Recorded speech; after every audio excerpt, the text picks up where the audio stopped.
Hello there, welcome. Hope you are having a great day today. My name is Tracy. If this is your first day watching one of my videos, welcome. Be sure to click the like and subscribe button. So today we're going to be talking about Joshua chapter 22.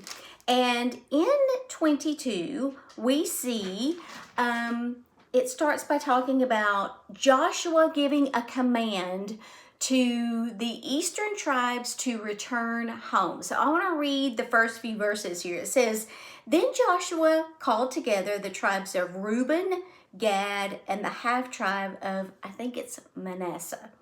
He told them, 'You have done as Moses, the servant of the Lord, commanded you, and you have obeyed every order I have given you.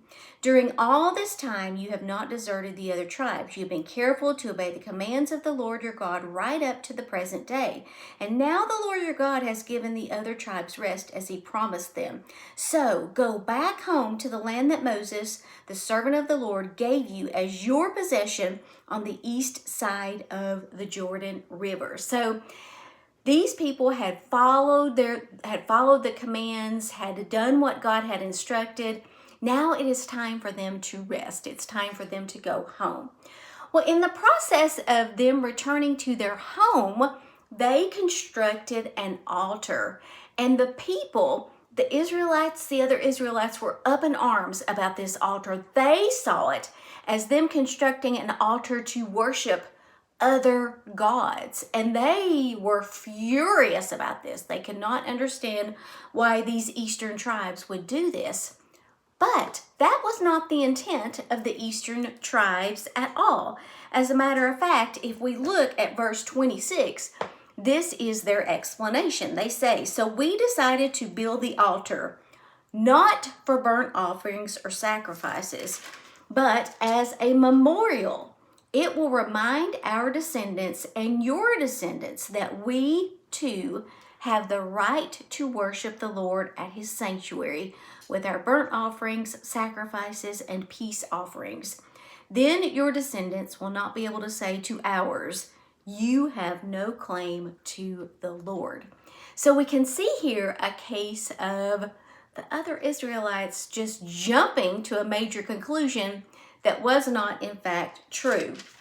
So the footnote I want to share with you today deals with verses 26 through 28, and it says the tribes were concerned that without some visible sign of unity between the people on the two sides of the Jordan, their descendants might be more prone to conflict with one another.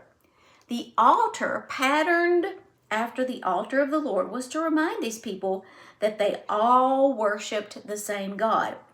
Often we need to be reminded of the faith of our ancestors so that we do not repeat their mistakes or experience unnecessary division.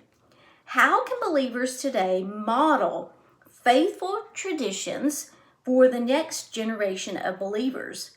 We should take time to invest in those who are younger than us so that they will know how to live faithfully. So think about that. How, and myself included, how are we pouring in to the younger generation about the Word, about being connected to God? Young people today need Jesus more than ever before. I am in high schools all over the country, and I can attest, seeing firsthand, young people today, a lot of them are struggling with lots of different issues, with depression, anxiety, suicidal thoughts, dealing with the normal pressures that we had as teenagers with drugs, but it's so much more sexual identity.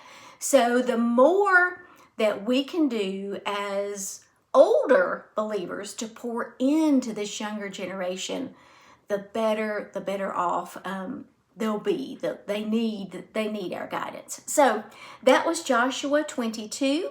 Thank you guys for watching. Have a wonderful rest of your day. I'll see you next time.